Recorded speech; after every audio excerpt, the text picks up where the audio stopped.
All right. Hey there. I don't know if you're listening or watching or if you've clicked the link or what. It says 0 viewers, so I'm guessing not. But, this is time synced, so you can watch whenever you want. I am here with Phil Mataresi, who is one of the producers and one of the key engines in Hey making guys, Algorithm possible. how's it going? Cool. We were talking about your cast. Yeah, so The Shed is like, I'm a huge tiny house fan, Yeah. mostly because of efficiency Hmm. and, the earth, and I Exactly. want to I want to keep it working, Right. the earth. So Yeah. Yeah. I'm a big fan myself. So that's for those who are watching. I have a shed in my new backyard that I'm going to be turning into an office. So very excited about that. Yep. I want to start out. I'm actually really curious about you get like, I don't know how many scripts you see as a producer, or how many. I know you've been a part of a ton of projects just by your IMDb profile, but what attracted you to Algorithm? Why why say yes to a guy with basically no credits and all the trust that you had was in the screenplay? I Well, first of all, like I read the script. We were introduced by a mutual friend of ours who's a filmmaker, and I think the email was something like, you know, the Mataresi brothers. I'm a twin. My twin brother and I make movies. So, and we're from the San Francisco Bay Area. So I think the email was something like, "Hey, Mataresi brothers, this is Jonathan. Jonathan's making a movie. It's set in San Francisco. These are the Mataresi brothers. They love any movie set in San Francisco." And so I think that was that's a big red flag for me. Is, oh, San Francisco? Okay, great. Let me read it. So that was the initial sort of spark, I think. And Uh, then our mutual friend is Sean Hackett, a fellow yes, writer director, and he right. refers to you guys as the Brothers Light. Yeah, yeah. That's because my brother and I. I'm a gaffer by trade, and he's a key grip by trade. So we come from the lighting side of things, but have now moved into the writing, directing, producing side. So yeah, but you sent me the script, and we read it, and it was extremely well written and smartly written, so that it is very shootable from what I saw. And then honestly, the other thing, Jonathan, is that I could tell just by talking with you and our first couple of conversations on the phone is that you were going to make this movie no matter what, whether I was involved or not. So I was like, well, I may as well jump on board and see if I can help out. Right on. Yeah. What so there are there's like some. I've been trolling people for questions for Yeah. all week. Mhm. This is a really interesting one. This is also by a fellow filmmaker from hey Mandy. Hey. I see Oh, you hey, made it. Mandy. How's it going? Hi.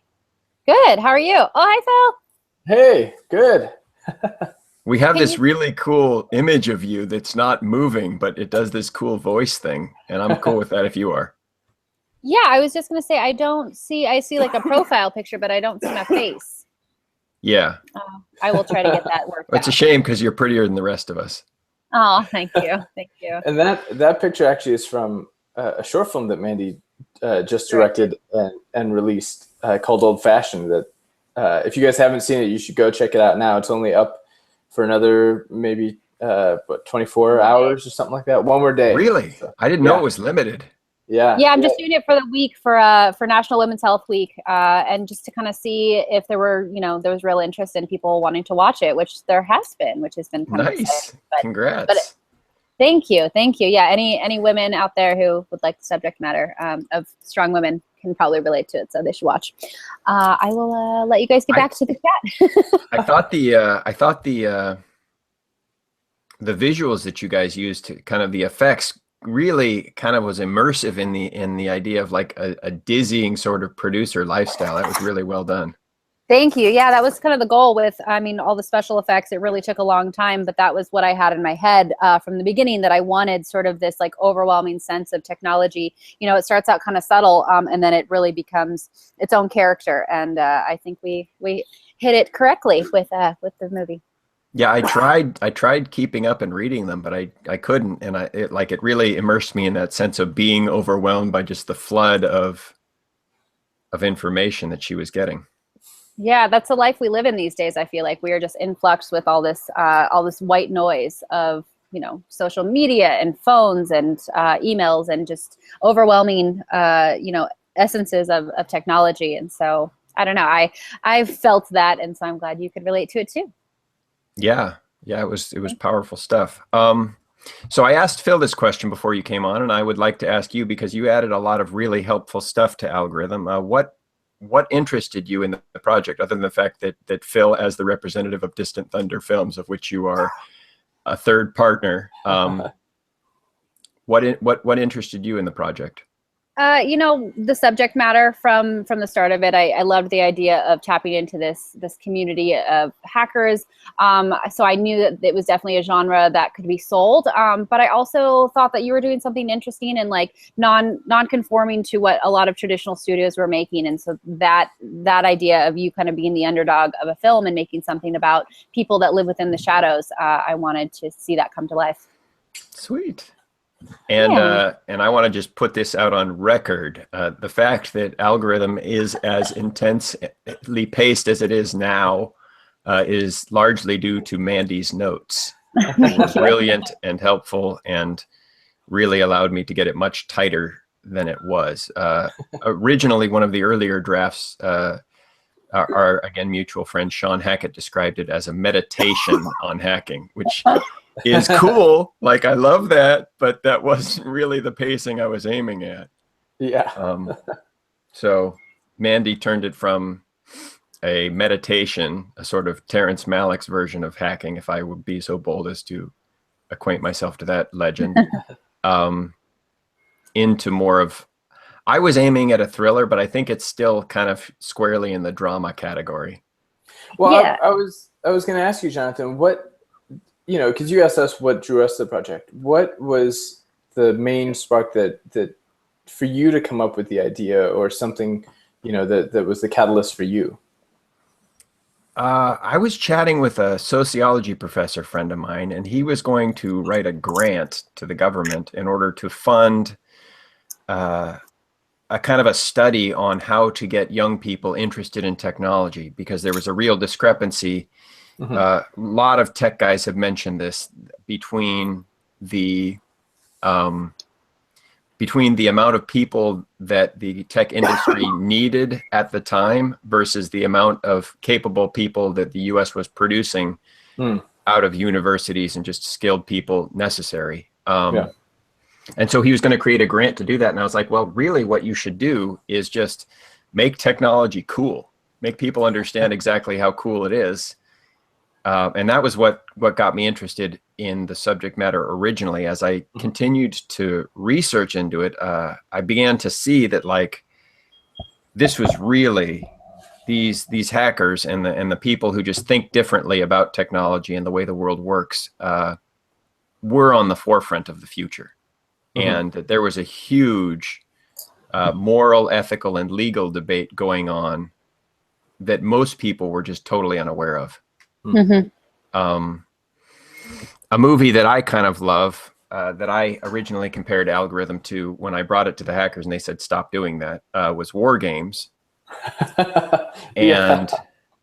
And War Games was so powerful that there were a bunch of laws created as sort of a reaction by government officials to what was possible for hackers. Oh. And they were largely overreactions to what hackers can do. So like, if a hacker gets caught, their punishment for doing hacker type stuff is like more severe than getting caught with pounds of heroin. Wow. And that kind of blew me away. And then as I began to research exactly what a single individual hacker can do, my perspective became less one-sided. I understood where the government was coming from. Like, the world is radically complex that we live in, and tampering with the underlying infrastructure is like, it really needs to be connected, and it's connected, like the modern world we rely on is connected very tenuously. Yeah. and tampering with its infrastructure is like it's not as nearly as stable as we would like to believe. Like when we put our credit cards online, or when we rely on our cars that have computers in them, it's just not as strong as we think it is. Right. Definitely. Even last week or the week before, there was a virus that took out the hundreds ransomware. of banks. Yeah, the ransomware took out hundreds of banks. And that was just because the companies didn't update their software. Something as simple as that. Right. And all of this infrastructure was taken out. Like half of Spain was taken offline by this simple a lot of bug. Hospitals in the UK had to shut down because their computer systems were all not working. It's crazy. Yeah, and it's because the administrators weren't doing one of two very simple precautions: strong passwords, keep your software up to date. Yeah. Like those two things save you from most of the hacker problems that you'll encounter. That would be Stu Kennedy. Hello. Stu Kennedy is the composer for Algorithm, and he's coming to us live from Scotland. I don't think the Stu and Mandy and Phil, I don't think you guys have ever spoken. No. Never in my life. No. Great job. Thank you. So can you hear me okay? Yeah. Coming in fine. Yeah, you're good. Thanks for making it. So we were talking about like what inspired me to make Algorithm, and it was that idea of like recognizing just the power of an individual, and the idea like underneath that is a much more powerful idea for me, which is I think what the internet is currently wrestling with, which is that the democratization of access and the redistribution of power structures in the world on a massive scale. I've been reading up a lot on that recently. And it's remarkable. And few things illustrate that better than the power of the individual computer hacker, just thinking about different ways the world could work, be it from,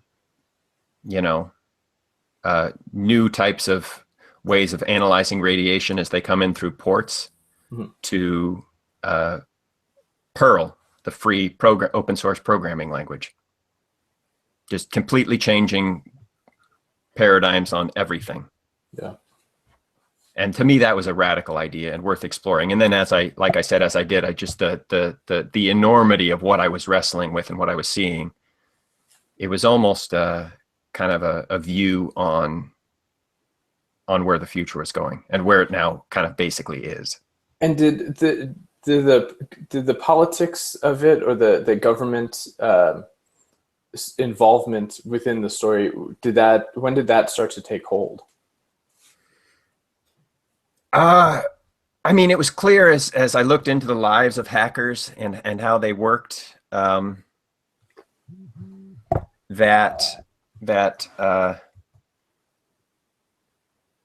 I'm sorry, Satsuki's having trouble logging in. I got to get him a link. No worries. It was clear as I kind of studied the lives of hackers that the government was kind of really aware of what was going on and trying to respond to hackers in as reason. Hey, there's Chris Panzera, the star. Hey. Hey, Chris, how's it going? Chris. Hey, Phil. Is that Mandy? Yeah. Yes. Hi. Hi, how are you? Been a while. Good. How are you? Good. I interrupted. I'm sorry. No, it's cool. I needed to type something to Satsuki. Oh, is Satsuki not here? Mandy, I'm afraid you have some competition for prettiest now. Oh, yeah. Chris Who? is very You. Phil. It feels beautiful too. I'm not going to deny it. And Stu has the beauty of mind and body with a sort of Scottish flair. We're all beautiful in our own way. There, You look like you're mission. You look like you're at mission control there, John.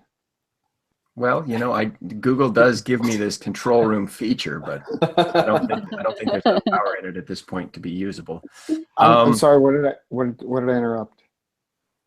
Did I interrupt? You were invited. You're welcome.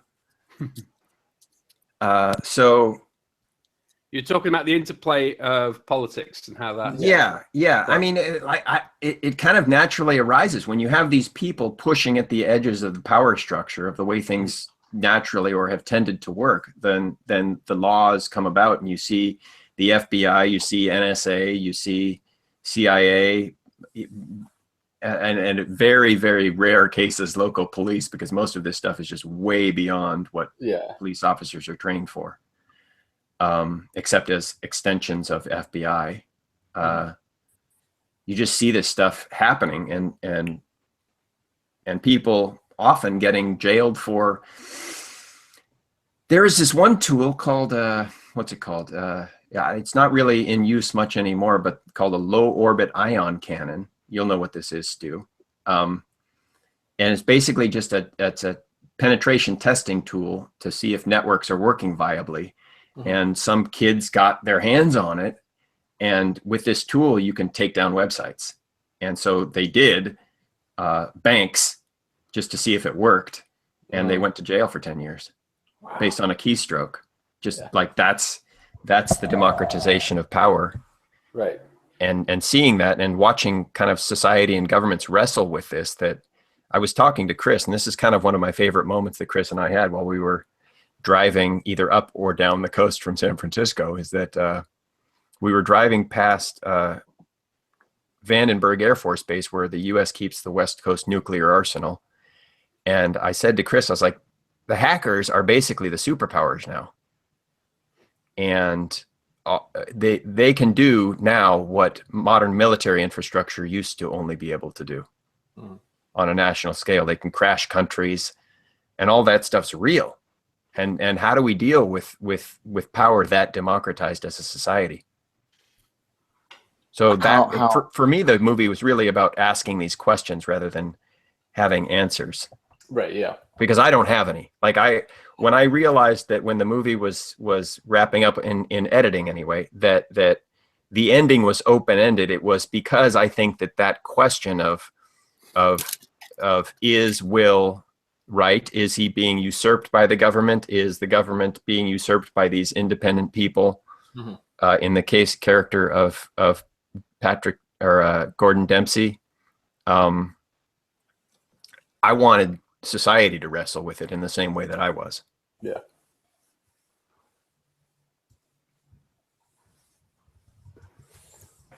What about you, Chris? What was the, what I guess drew you to the project? Because Jonathan's been asking all of us what our initial sort of spark was and what that initial introduction to the project was. When I read the script before, a friend of mine sent me the audition that I was in school with, and so when I read the script, I was so confused that I was like, this is probably something worth doing. Because it was beyond it was not in my wheelhouse. Right. Like, I didn't understand a lot of what was going on and what was, so it was like almost like it was like, I will learn something. So at the base level, I was just like, I'm gonna at least learn a lot from it, just in general. But then when I did the audition, I didn't have any intention. I don't think I didn't audition for that role. Right. Yeah, you came in. No, you didn't. You were for one of the FBI agents. Right. And you scared the crap out of me and the other guy doing the audition because you came in character. And so when I didn't think, I was like, no way, I can't do that. That's not, it wasn't my initial thought to audition for Will. But then after reading through it again, I was like, well, because Jonathan wanted me to do it. And then I was like, I think this will be a challenge, and that was the biggest thing for me, was the whole thing was a challenge. Mhm. It was out of my comfort zone. Overall, the material and the character, I didn't feel like it was in my comfort zone. So then I was like, I should do this. Yeah, one of the things, Generally speaking, if I'm afraid, if it scares me, then I will do it, or I kind should. of kind of along that lines, Chris, I actually wanted to ask you a question. One of the things that I was really aiming at that you nailed was a really subdued character, which is like generally you're supposed to emote and do all that stuff really clearly, but to tone it way down into basically a character without emotions. How did you kind of wrestle with that? Well, it was difficult because, well, I just tried to think of it as more of I don't know how to. I tried to. I guess to me it was more robotic. It was, so I just knew I had to create this character that was void of emotion. And it is difficult because we naturally, as humans and as whatever we do, naturally want to respond with emotion all the time, especially as an actor. So that's difficult to try to like contain everything into a little much smaller emotional range and box than I'm used to. I think a lot of people have commented, like the acting world or Hollywood is like, these people aren't playing realistic roles at all. Whereas the actual hackers that I was trying to emulate, they're like, this is exactly me and my friends. You So it know, was a it's really crazy. interesting contrast. I literally had someone a few months ago, some college guy was at a restaurant, and he was like, he noticed me, and he was like, were you in Algorithm? And I was like, yeah, that was me. And he was like, he asked, his first question was, are you a hacker? And I was like, no, I actually don't know any of that stuff. Like, I didn't know any of that. So because of that, I mean, it made, because he clearly said he was a college student and going for, I don't know exactly what he was doing, but it was something he was obviously studying. Engineering or something. I don't know exactly what, but so I guess you succeeded there, John. We Because did. of that, you at least tricked one person into thinking that I It's really was weird. really a hacker. Like the IMDb has this scoring star system, and on there it's got like 3 stars or 4 stars or whatever it's at. But on YouTube, where all of the hackers have been watching it, it's got like almost a 90% thumbs up. Well, I work with hackers every day of the week, so I was pretty convinced. It was one of the things that drew me to the project was the realism of the kind of story and how it plays out. There's none of this ridiculous Hollywood hacking going on and typing really fast on a keyboard and stuffing it on swordfish. Or 2 people typing on the same keyboard. Yeah, and racing each other, quick, get in there, stop, he's coming. And it's like a race using keyboards. Right. It's not like that. It's very boring, and it's just running scripts and kind of like lots of looking at terminals and things like that. And I think it really captured that this story isn't about the excitement of hacking per se. It's the excitement of the philosophy behind hacking and the kind of way of life that this guy's this kind of lone wolf who tries to bring his ideology of freedom of speech to the world, and then gets him totally over his ears. Yeah, Stu, you actually came on the project different. Like for Phil and Mandy and Chris, I sought them out, but you actually came to me, and I was wondering, like, how did you find out about the project, and what interested you? Yeah, it's weird because Because you didn't have, like, did you read the script, or because I know you hadn't seen it at that point? No, I generally don't read scripts, to be honest. Well, it's kind of an industry thing. Yeah. I think I was going through Kickstarter. I think was it Kickstarter that you were on? I did one version of it on Kickstarter that didn't work, so I went to Indiegogo. I think it was on Kickstarter, and I found the link from that. So I was just kind of browsing and looking at various different techie innovations, and I came across this kind of movie, and I thought, oh, that's a really interesting approach to kind of fund a movie, and I wanted to see how terrible it was, because that's normally the outcome. And I was just really interested, and obviously I work as a software developer now. I think I finished. I was a full-time composer and music producer. Stu is the definition of a polymath, by the way. If you're looking for one, you want to know what it looks like? That guy.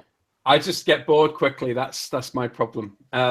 So I'd worked in the movie and TV industry for a few years, and out of that had kind of developed a piece of software, which music technology software, which kind of took off while I was writing for TV and stuff, and that was doing way better than my music was. So I decided to dial down the amount of TV work and stuff I was looking for, and just focus on running my company. So I really wasn't looking. Well, I'd done a couple of TV shows and stuff. I'd worked with Murray Gold, the Doctor Who composer, on the last Torchwood series. That was a Stars network show with BBC Worldwide, and it was exhausting, and I loved it, but it was just like full on. And yes, I remember that Torchwood show, by the way, it's like Alias meets Doctor Who, if you can imagine that. Yeah, it's pretty crazy.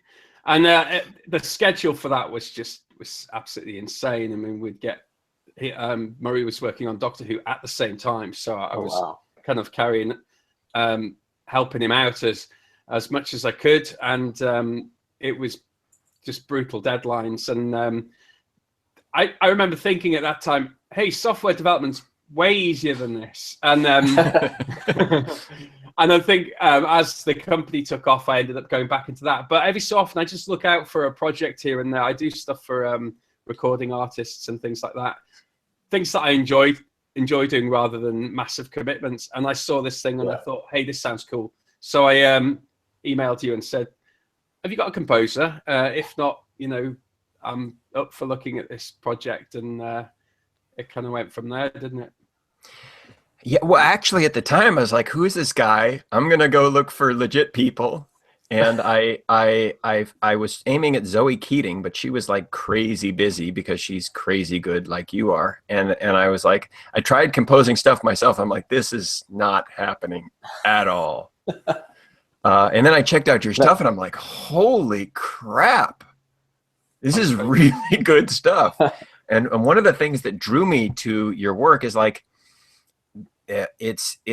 you really did kind of, like I mentioned earlier before you came on, is that one of the earlier versions of Algorithm was like a meditation on hacking. And your compositions really kind of bring the reader into, and I think we worked on this specifically to fine tune it, but it like brings the viewer into the headspace of will, which is not an easy thing to do. And it's like, it's at the same time emotionally evocative, but also not emotional in a specific direction. So it's kind of like when you juxtapose the two images of the guy and then the other thing, that experiment, I forget what it's called, the effect, but you can play the same theme in different situations and the theme amplifies whatever emotion was in the scene, as opposed to telling people how to feel, and that blew me away.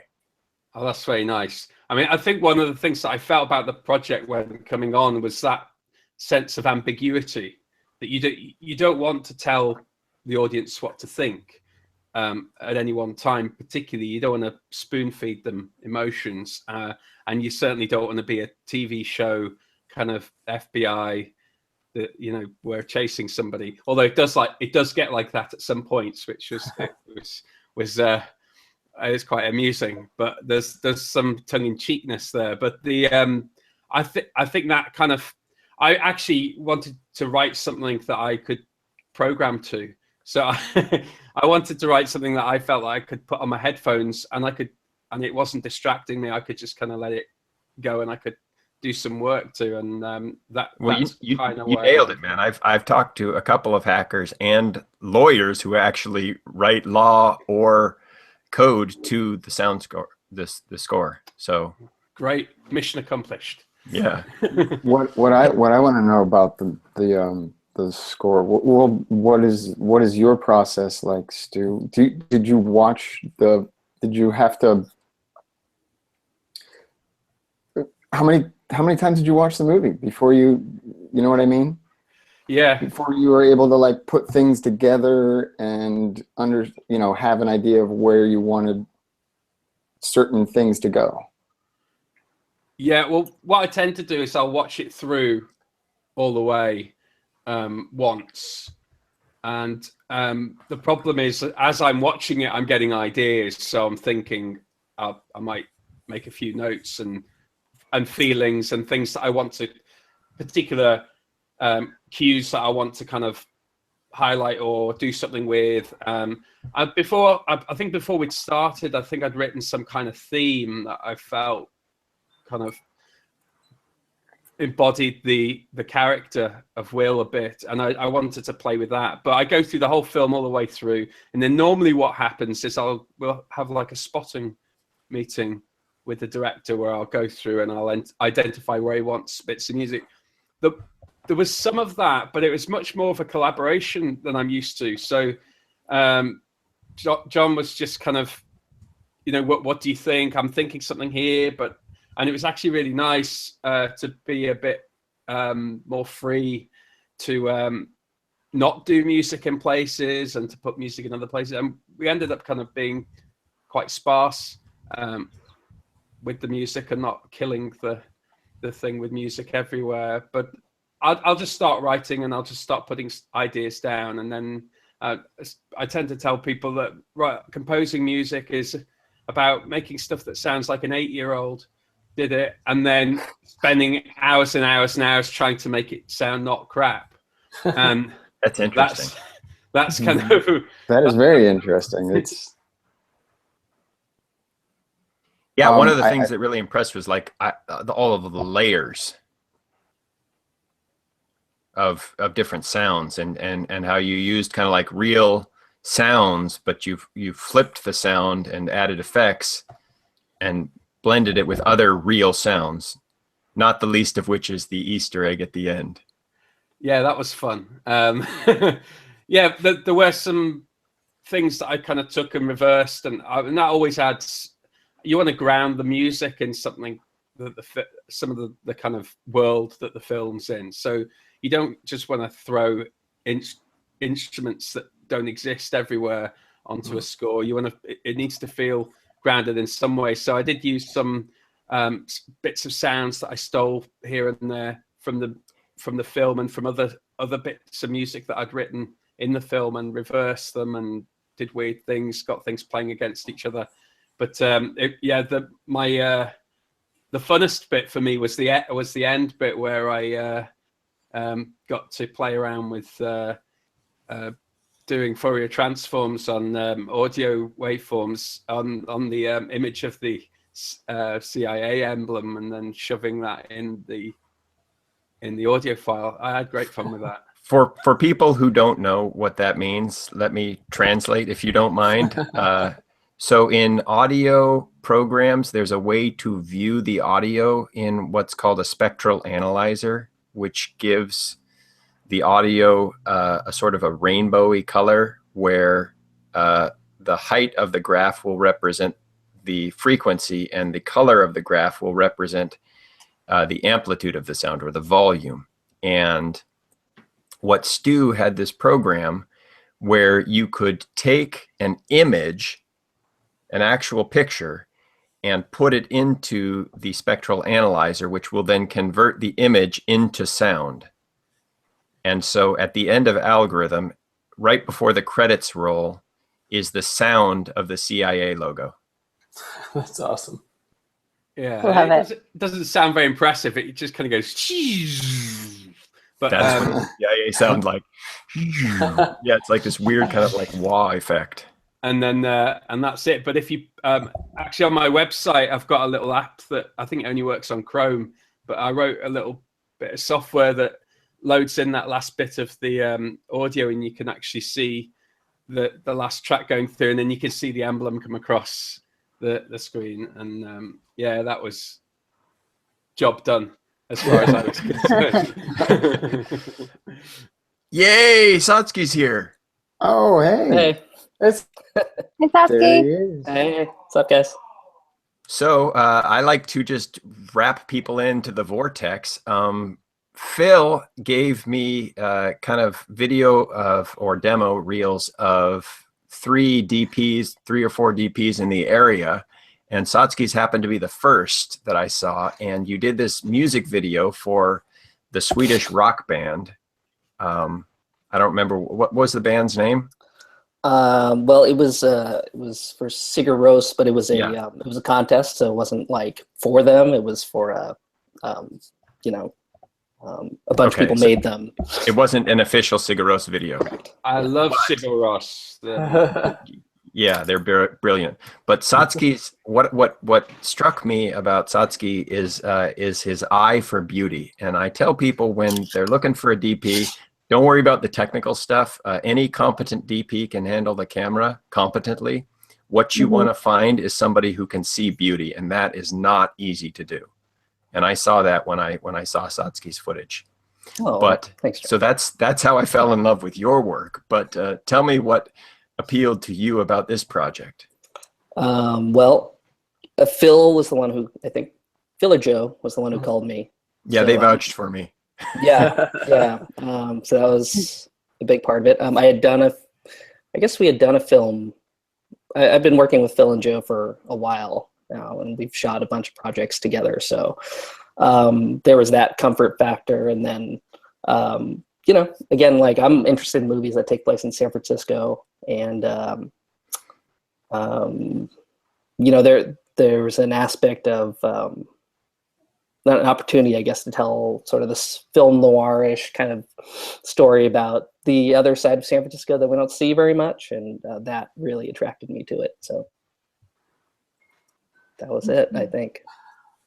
And then you and I sat down and had a conversation about it, and it seemed like several. yeah. Well, our first meeting, and I think we all we were talking about the same references and had kind of the same feeling about where the story could go. And so, you know, that was a big part of it. If I'm not mistaken, I believe, Jonathan, did you say that you wanted to have San Francisco kind of be a secondary character? Yeah, one of the things that intrigued me about shooting in San Francisco is kind of like we think it's kind of where we are as a society too, is we think that we live in one world, but we actually live in a different world. And we think that we live in this world that is basically the 1800s with cool toys. And because of the I don't remember, I want to keep saying 1907 earthquakes in San Francisco, most of San Francisco architecture was rebuilt after the earthquake and fire, and has since become all historic buildings, which means that a lot of it is architecturally stuck in the past. A lot of people think that's romantic. To me, it's just a place that is symbolic. And the symbolism is that we live in this world that is architecturally in the past, but San Francisco is simultaneously the mecca of high tech. Right. and the city itself is a visually beautiful city just because of the rolling hills and the diverse landscape. But to juxtapose that kind of archaic architecture with the radical technology that we actually live in, to me, that was why San Francisco held its appeal. And there's a lot of different sort of populations, right? Like, you know, classically, I guess we think of like the 60s and the beatniks and the, you know, the hippies and whatnot. And those guys are still there. They're not very many of them, but they're there. But, you know, you have these like layers of different societies that are sort of, they come in and they move in and they're sort of stacked on top of each other. And so you have this like interesting interplay. And we wanted to capture some of that, I think. So. And also, when I went to the city and talked to the film, you used to live here, right? At some point. Yeah, I did. I did live there for a little while. Yeah. I lived there during a rainy, foggy season, which I think is everything but September. Yeah. But when I went there, the film commission was amazing.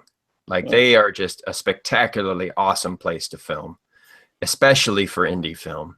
LA is not that way at all. They are very hardcore about permits. But San Francisco is like, if you give us 24 hours and your crew is less than 9 people, you can pretty much film wherever you want. We'll give you the permits. I don't think we got anywhere close to 9 people, John. Yeah, no. Well, no, that was including the cast. So like, right. No, I know. Yeah. We were usually closer to 4. Yeah. But the city was just amazing. And even when the police showed up on set and they found out we had permission, they didn't shut us down. They didn't ask for permits. They were just like, are you filming here? Okay, sorry about surrounding you with 4 police cars with 8 officers with guns. Yeah. So like, I don't know if there's a more film friendly city in the world than San Francisco, although I hear New York doesn't actually require permits if you're not blocking traffic anymore. So that's cool. But San Francisco kills the West Coast. Oh yeah. So do you guys have anything specific that you kind of want to talk about or are related to this project? Like, we can get into existentialism and the meaning of life if you want, but that's not really on topic. Jonathan, maybe you want to share how you decided to put the movie on YouTube. You know, the part that I kind of came in was trying to provide my traditional resources on distribution and marketing and getting the film out there, which we did play a little bit with, looking at both the traditional and non-traditional.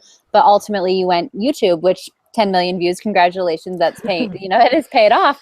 Sort of maybe you share like what led you to that and if you feel good about having done it that way and if you'll do it on other films.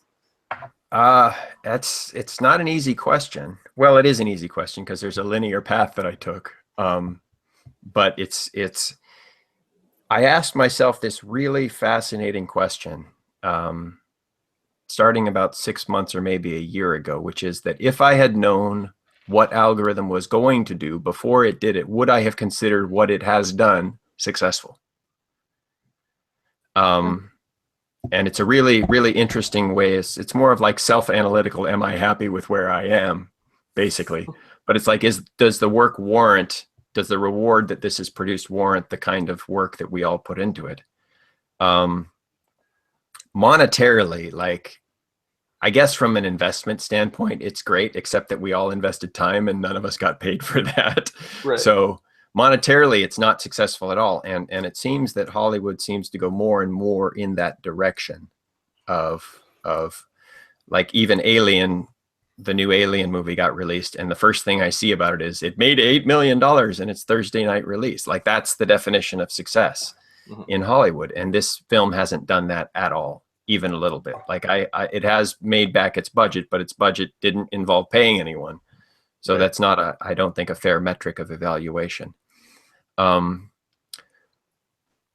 When we first released it, and I did this in constant collaboration with Phil, because Phil was kind of representative. He was the archetype for the crew for me. And I would ask Chris also, is what I'm doing okay? Are you guys okay with this? Because I want the people I work with to be happy with what happens and the project. And so on July 14th, which was Bastille Day, I put the movie online for free for 24 hours. And in that 24 hours, it went like crazy viral than anything I'd expected to happen, because I didn't have any real means for promoting it. It was pirated on every single website by the end of or pirate website, file sharing site. A lot of people in Hollywood saw it that day, and my website, brandxindustries.com, had 235,000 hits by the end of the week, which to me was like, just, I had no, like, to me that was amazing. So that response was gnarly, but then there were still some color correcting to do and some sound that needed to get dialed in a little bit better. And we weren't sure what to do with it, as Phil and I weren't sure what to do with it. We thought, we were going to try and take it to the standard distribution, and most distributors didn't know what to do with it either, because there weren't any naked women, there weren't any famous people, there weren't any explosions, no car chases, no car No chases, zombies either. yeah, no zombies. The hackers weren't super ninjas, Right. and it wasn't in a definable genre. And this was There's before there's Mr. Robot, so nobody knew what to do with it. Well, a small amount, just Yeah, yeah. There's some. We bloodied you pretty good. yeah. But because it didn't have any of those three things, and those are the three things that Hollywood uses to market things, I actually am, is a perfect segue into one of the questions I wanted to ask you, Mandy, is like, you took it to the West Coast film market, the American film market, and how did kind of like the international distributors kind of take to it when you brought it to them? Yeah, well, I was, when I took it to AFM, I was actually working for a sales company. So I had at least a step up from many producers who show up saying, hey, you want to buy my film or buy my idea? I luckily had, guidance from my sales agency team on what sells and doesn't sell. But it was quite an awakening experience, because like you guys are saying, it didn't really fit in this box, like I could pitch it as, oh, it's a hacker movie or it's a drama, but it had, no major names, and even what the perception of what a hacker movie should be, distributors weren't very responsive to it, because, like you're saying, they didn't know what to do with it. And that's the biggest thing that I've learned in my years of experience, working AFM, is that distributors, no matter whether they're domestic or international, they don't want to have to do a lot of work to sell it. They want to say it fits inside this box, it's this specific genre, or they sell it on the basis of an actor, and then they're done. If it's what my old boss called as a smart film, which it is, it's too much work for them, because then they don't have the opportunity to sell it to the mass public, which, kind of just in the couple of days of pitching it around to people that I trust, getting that feedback was enough that it was like, what, like, we could have pushed farther. We could have tried to, get a sales representative to sell it to distributors, but then you would have lost any money that would have come back to you. I mean, granted, like you're saying, it's not a huge profit that came in, but to have a sales representative, represent your movie, they take 15% right off the bat.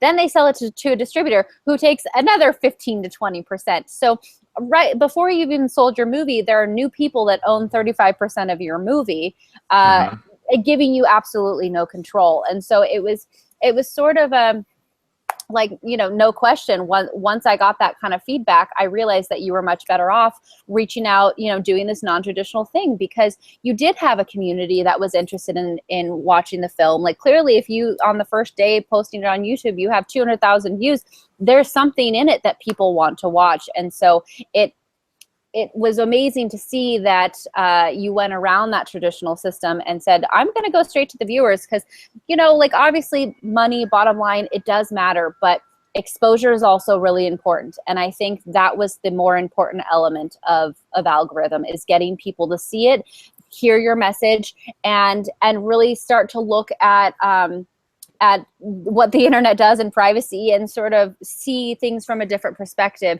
If it had gone through, been some studio movie, you're right, it would have been hackers typing really, really fast, straight, this huge action sequence, with one side being the bad guy. And I think that you showed that it's not just a black and white situation where there's a good guy and a bad guy. There are people who play many parts in it, who could be considered heroes or villains, depending on your perspective. So I think that the non-traditional route was the best way to have gone with this, and I hope that you continue to do that, because right now you've built in your audience of people that are interested in hearing what you as a filmmaker have to say, and that is something that the studios still do not have a grasp on. They pick those 3 easy things that they can market on, and if it's too hard, then they don't want it, and that's okay, because you wouldn't get any control if you did, sell it to them.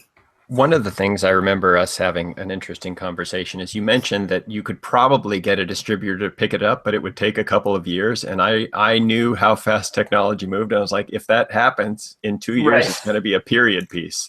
Yeah. I might as well be driving, 56 Chevys, 57 Chevys. I hear you. I mean, I'm even going through that with my short film right now. I made it a year ago, and it's has a lot of like social media technology, and I've been waiting to hear back from festivals, and I have my rep that's putting it out there for me, and that's great. But like, it does have so a lot of technology that I realized if I wait any longer, this is going to be outdated. Like, even there's a sequence in my film where she FaceTimes with her mom, and I'm thinking, oh my God, people are now Snapchatting and live streaming. Like, that's not even in there. So I'm glad getting it out now. So I love that you recognized getting it out when you did, because you might have missed a window of opportunity.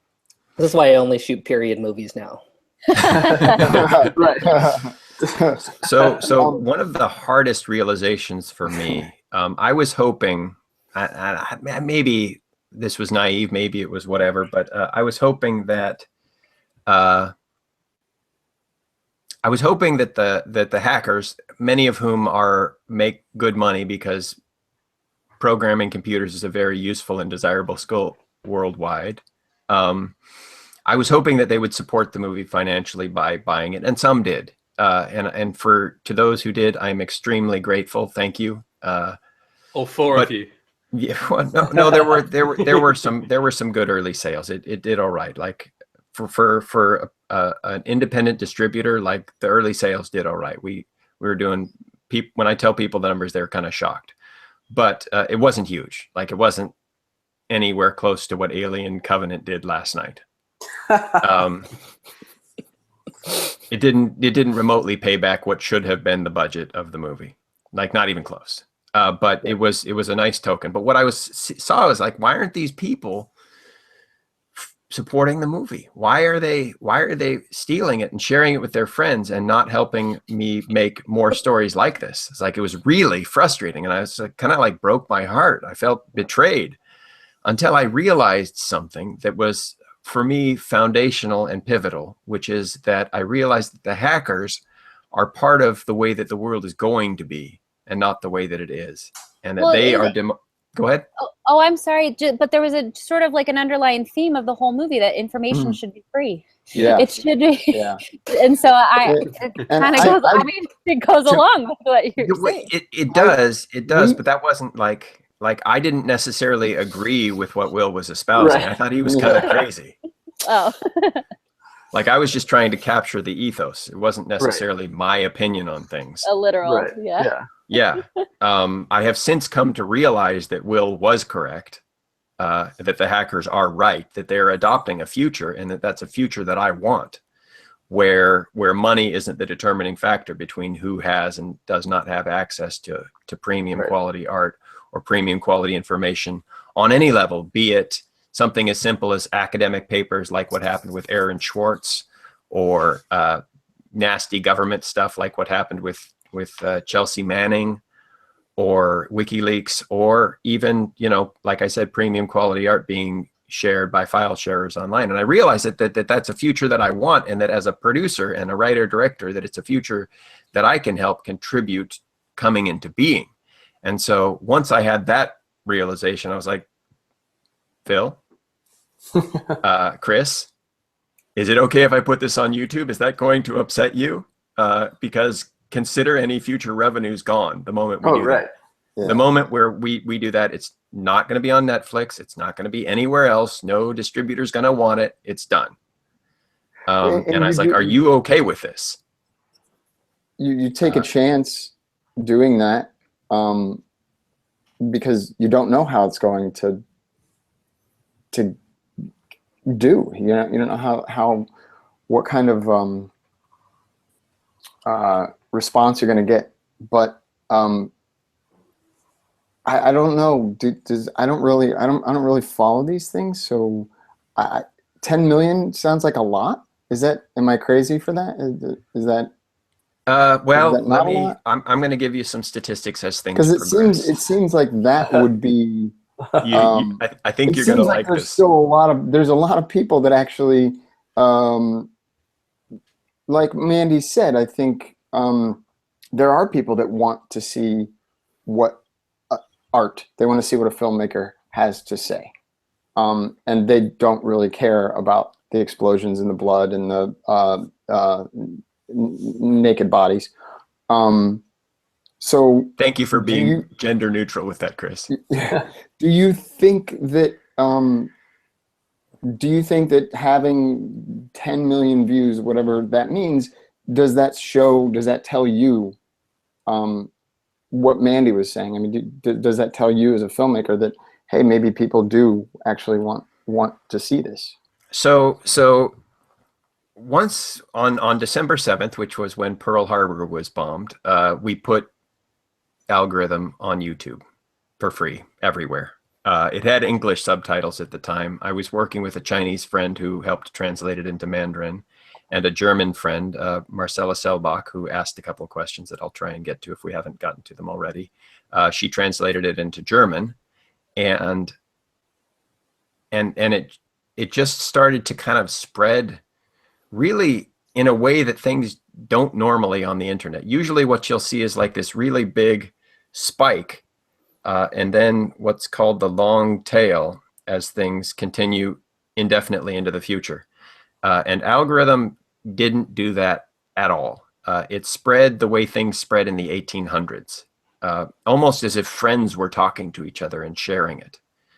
It started off slow, and then it slowly progressed. There were a couple people like the amazing podcaster and my primary tech reference, Steve Gibson, and also the podcaster Tom Merritt, who helped get some publicity to it, but no other industry covered it. No IndieWire, no Variety, nothing like that covered it at all that I'm aware of. And as it began to spread, it began to grow kind of organically, and not in, like I said, not in a typical viral curve. And once it started hitting like 500,000 views, things started to shift. And I started to get, like Mandy forwarded a couple of emails to me about distributors asking to buy the rights or license it. And they would always either be shady or offer ridiculous fees that were totally disproportionate to what I knew the value of the movie could be. The most recent one was some guy was offering me $6,000 period for the annual or for indefinite rights to advertise on the on the movie, Right. which is crazy. It was making that every year for the past 2 years, not anymore, which I'll get into, but so that happened. Another distributor contacted me and they wanted to reshoot some scenes with famous actors in LA and add another $50,000 to the budget, which is 10 times, I think, what we actually spent on it. And they were going to have full rights and they were going to get us in Walmart, which I don't like Walmart anyway. But I said they were taking months to decide this. And I was like, dude, you got to let me know, because there are a lot of people online who want this to be free and and I need to tell them that it's going to stay that way. So you need to make a decision. You have 30 days. And if I don't hear from you in 30 days, then we're not doing this deal. And I had run that again through Chris and through Joe or Phil, and to see if they were cool with it. And then one of the guys who thought about buying it, he told me that he has a friend who has movies up on Netflix, like more than one movie, and he said that even at 750,000 views, this will answer your question, Chris. Even at 750,000 views, it had gotten way more views than all of this guy's movies put together on Netflix. I have two friends who own advertising agencies, and both of them are like staggered by what algorithm has done. Right, because it was, I mean, we did virtually no, promotion of it. I mean, there was no paid promotion of any kind, with like the exception of taking it it to 2 hacker conventions and a festival. Right, and we would share the link on social media and stuff every couple of weeks, but that was basically it. Yeah, and I don't know how it's doing what it's doing right now. It gets between 5,000 and 6,000 views a day, and these numbers, like once I start thinking about the numbers, they turn into blurs, or I have to contextualize them in a way that has meaning to me. The high school that I couldn't get a girlfriend in had 2,000 people, and so every single day it gets 2.5 times that high school. The town I grew up in has 50,000 people in it. So every 10 days, it's more than the entire town I grew up in. At this point, with 10 million views, it's larger than any city inside the United States. The only cities that are equal are in Asia. And they're sprawling cities like Shanghai and Tokyo. So the numbers are mind-bogglingly huge. For something what does that the play mean on YouTube? Sorry to interrupt. I'm not quite clear. Is it just somebody actually going to it, or hitting play, or do they have to watch a certain amount of it for it to register? That's a really interesting question, and it's a good one. What it is views, and it does not equate to a specific time duration that they watch it, but it's actually they need to watch like 1 or 2 seconds of it for it to be a view. The average time is largely dependent on the country in which it's viewed. And further to answer your question, Chris, it's been viewed in every single country on the planet, including countries where people can be killed or jailed forever for watching it, which to me is like huge praise. The view thing, the average view in the United States is about 14 minutes. But the question is, are people just watching 14 minutes, or does that 14 minutes count as the time? Like, these are hackers generally who are watching it and sharing it. So they will download the movie, and it might take them 14 minutes to download it. There's another question that comes up with that, which is that I don't think people come to YouTube expecting feature-length content. They come expecting cat videos, which are generally 30 seconds to 5 minutes.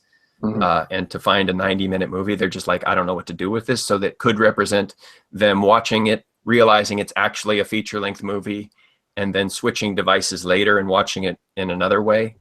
So exactly what's going on is unclear. I don't know if that answers your question, Stu. Yeah, no, it does. I hadn't even kind of considered what play meant on YouTube. So it was interesting to me. Mandy, you said you have to go, which is cool, because you're busy and amazing and making stuff. But I was wondering if there's anything that you want to add before you go. We promoted your video, which everyone should watch. What's it called again? Oh, Old Fashioned. Watch it today, Thank because you. it's not going to be there tomorrow. It's a short too. It's like 7 minutes. Like actual YouTube length. Yeah. Where but honestly, where do you Jonathan, watch it? Where is it? It's on YouTube. If you either search Old Fashioned or you look at my social media, whether it's on Twitter, Instagram, or Facebook, I have the link in all of my stuff. So search Mandy Reno on social media, and you should get the link. Yeah, thanks, John, for that little shout out. But honestly, actually, me doing, and I told you this the other day, me putting this online for the week was inspired by you, because I was so tired of waiting around for these traditional platforms to get back to me on, you know, them trying to figure out how they're going to market my movie, that I figured, you know what, I'm going to put it out there and see what people have to say and if they like it. You know, still going out to festivals, but I'm not going to just sit around and wait anymore. And so the big reason why I put it up there was, you know, by your example and being brave enough to put it out there for Algorithm. So cheers to you on that. Like 10 million, I couldn't even imagine that. That's pretty amazing. But for me, I think we talked about all the topics that I contributed on in terms of, you know, how to sell it and where to sell it. And, you know, just kind of the part I played in the editing process, giving you some hard, fast love on, you know, that it was brilliant and quite a masterpiece, but it needed to be a little Refined. a little quicker. Yeah. Yeah. So yeah, thank you for having me, and Yeah. I'll continue to, you know, support anything I can with you, and the projects that you Likewise. to make. Yes, thank you so much. Yes, so all right, thanks guys. I hope you all have a good weekend. Peace. Bye, Mandy. I'll talk to you. Bye. Bye. Mandy is awesome. If you ever get a chance to work with her, consider yourself among the blessed. She is very smart and driven and the kind of person whose success is inevitable. She's the rare combination of people who work hard and are talented. So anyway, ciao, Mandy. So another thing, Chris, kind of in answer to your question, is to give you an idea of like Mandy said, it's crazy the number of views. The advertising execs are like, how did you do this without paying? Because nobody can do what you've done. It's again, to categorize it in ways that have meaning. It's twice the views that an episode of Good Morning America will generally get a day. And it's half of the views of an episode of Game of Thrones. Wow. Wow. So well, I mean, for me, it just I don't. Those are multi-million dollar productions each. It got to it once it gets to like a, I think even at like 1 million, I was like, I don't even know what that means. Like, do you know what I'm saying? You have to give it that, I can't that wrap my context head that around means it. something to you. Like how many times the population of your city you grew up in is it? Yeah. How many movie theaters is it? That's the way I make myself happy. I also thought about it in terms of like, what did I actually, how many people did I actually think would see it when we were making it? Like, that was my thought. Like, what is that number? And I never really, like, for me, if you would have said like, you know, 50,000 people will watch this movie, I'd be like, that's a lot. And I'd be cool with that, you know. That'd be nice. And then all of a sudden it's like it was, you know, at 5 or 10,000 a day, that's just that's, you know, 1/5 of that of what I would be like. That's pretty impressive. And so now it's just like that is daily, and I don't know how to wrap my head around it. I have a question for Chris, actually. So you talked about getting recognized by a hacker, and I'm wondering, you know, because of those 10 million views, have you gotten recognized in other places from this film, or?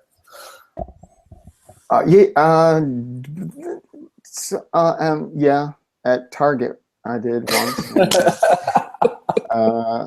Walmart. Not Walmart. I haven't been to Walmart in like 10 years. Okay. Yeah. Down with Walmart. Sometimes, yeah, but I just thought it was really interesting to me that the kid's first question was, "Are you a hacker?" And I was just, it was apparent, like, that's just, it's good, you know, Jonathan, we've done something right if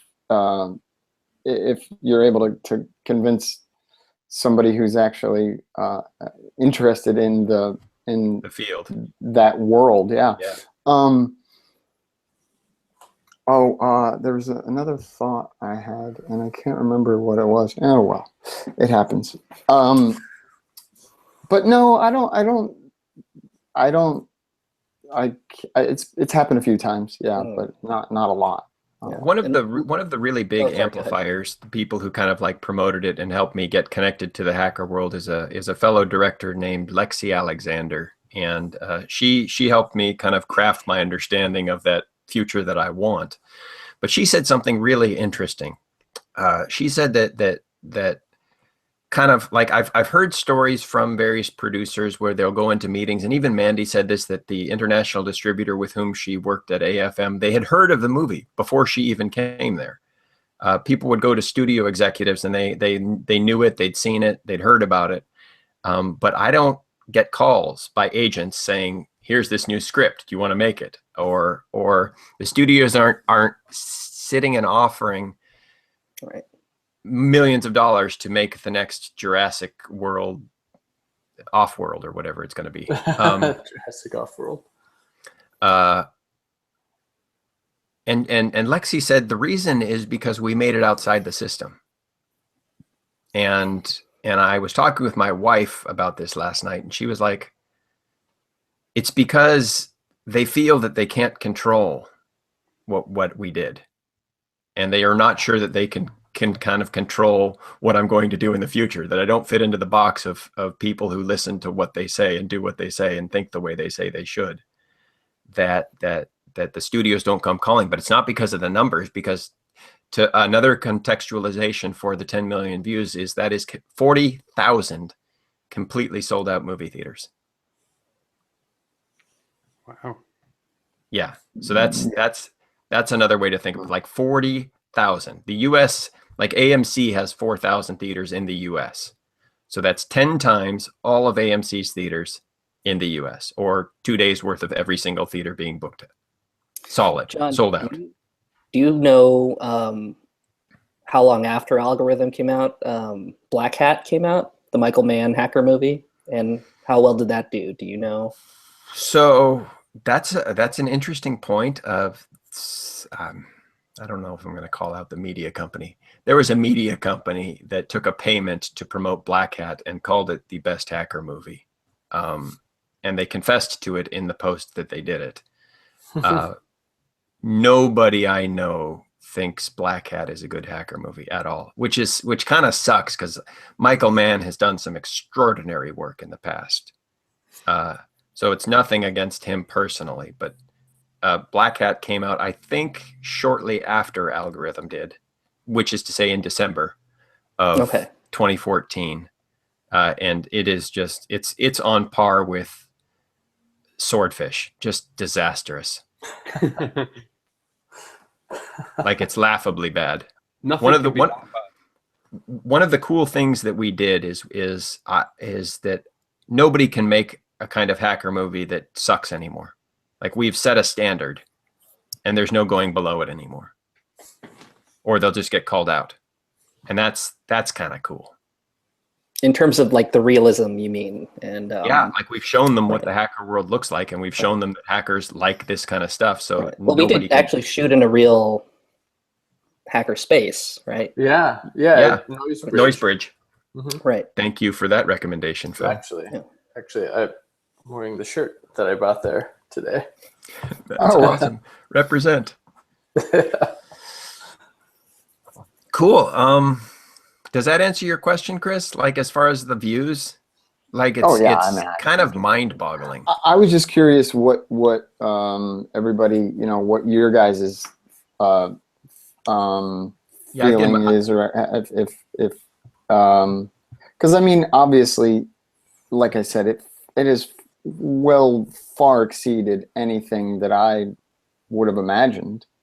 And I just kind of wondered if you guys think the same thing. I would love to hear what you guys think. I've given my rant. Let's start with Phil, because you're. Oh, okay. Right. I never thought that 10 million people would watch, the movie if we put it on YouTube. So I'm just blown away by how many people have actually seen it, and I'm excited about how we tried something, we took a chance, and we were able to have, I think, a level of success for a movie, considering the time, the budget, how many people we physically had on set, which wasn't very many, and just the idea of being able to, say, hey, we're going to make this, and we're going to make it our way, and we're going to try it out our way and see if it can find success. And so to me, I'm very happy with how it's done, and it's changed my perspective of how movies can be made and how movies can be viewed and shared with people. Satsuki? I meant Chris. Werner Herzog would be proud. He with how we did it and what it's accomplished. Yeah. Sorry, Satsuki, go ahead. Well, I don't have any deep thoughts about it. I think I'm sort of like Chris. I sort of have a hard time wrapping my head around it.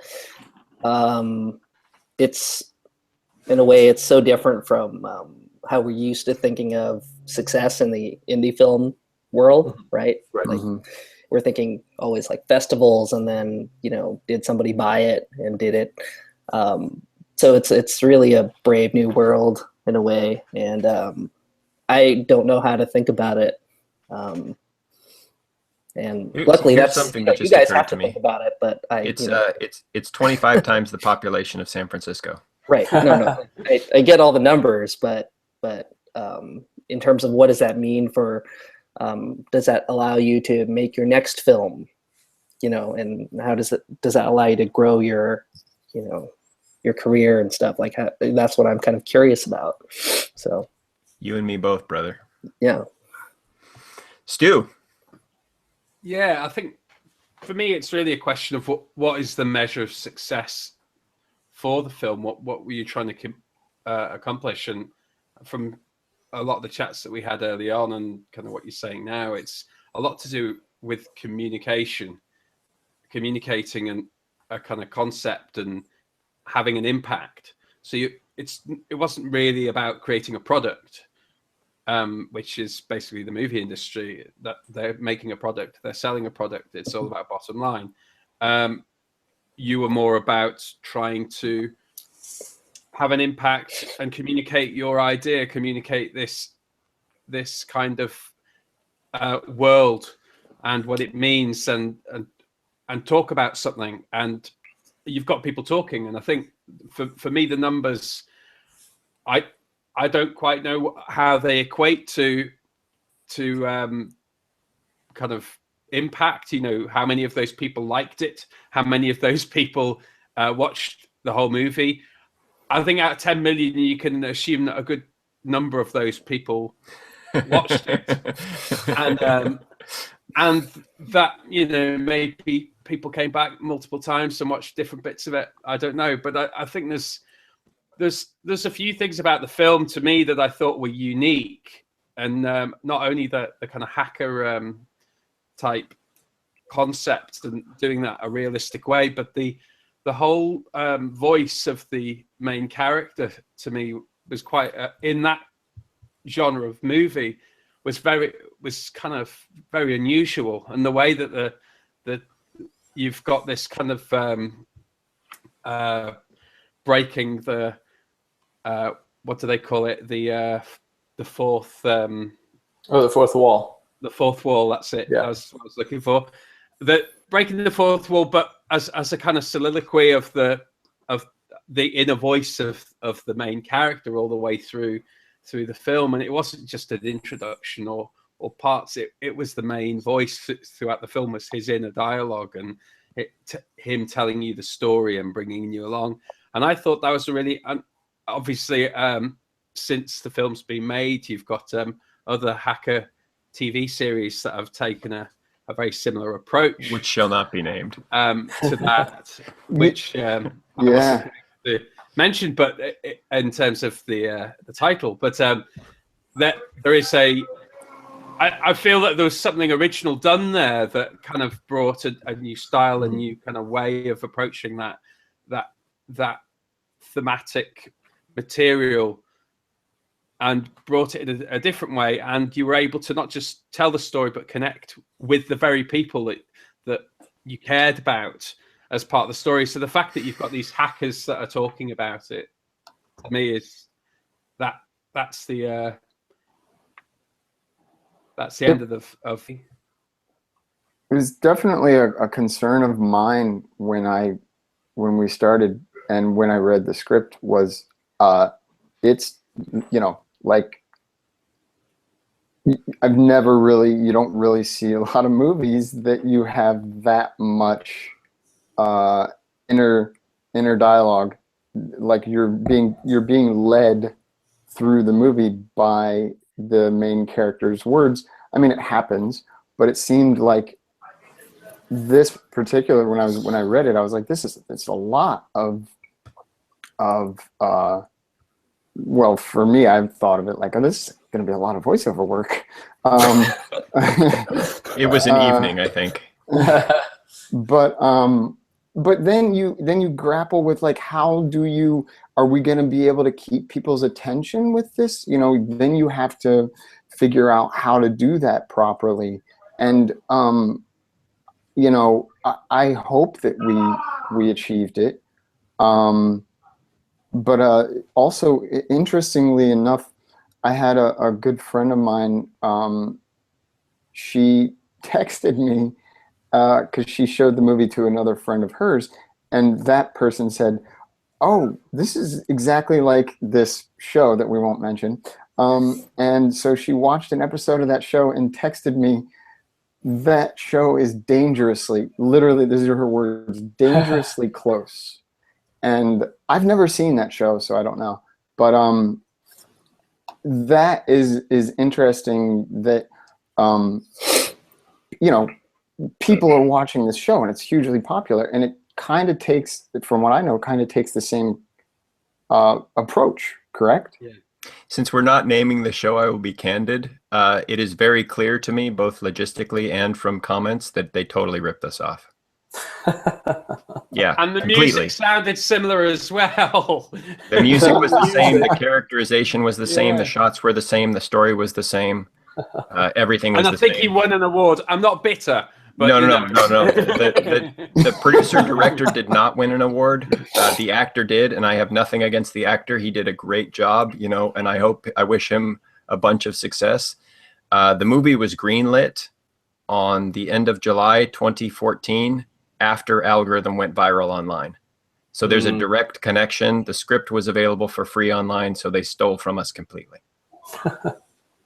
There's no ambiguity. I mean, as much as that there's synchronicity in Hollywood, I guess, but it's abundantly clear to me. Like, there's too many similarities for it to be anything other than straight up thievery. Interesting. And I'm not taking them to court for two reasons. One, I don't want to spend my life in court, and that's the biggest reason.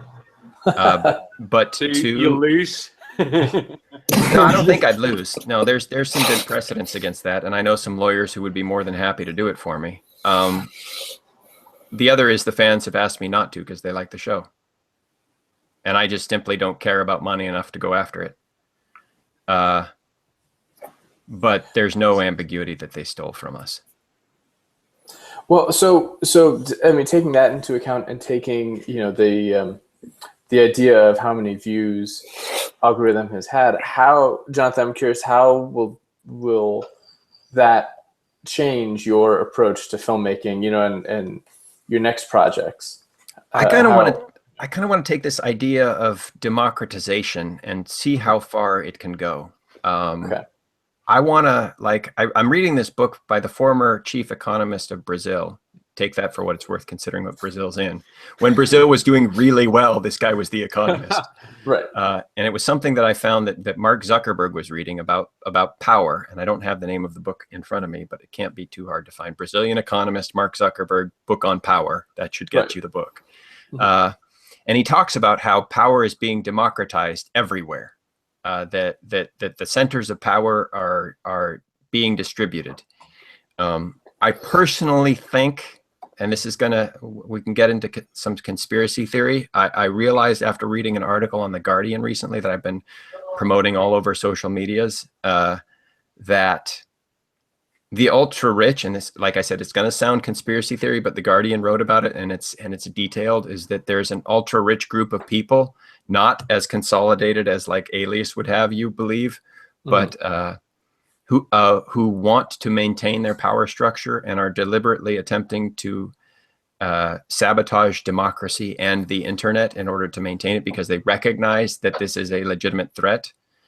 Even one of the Amazon billionaires did an amazing TED talk called Beware Plutarchs, They're Coming For Us, or something like that,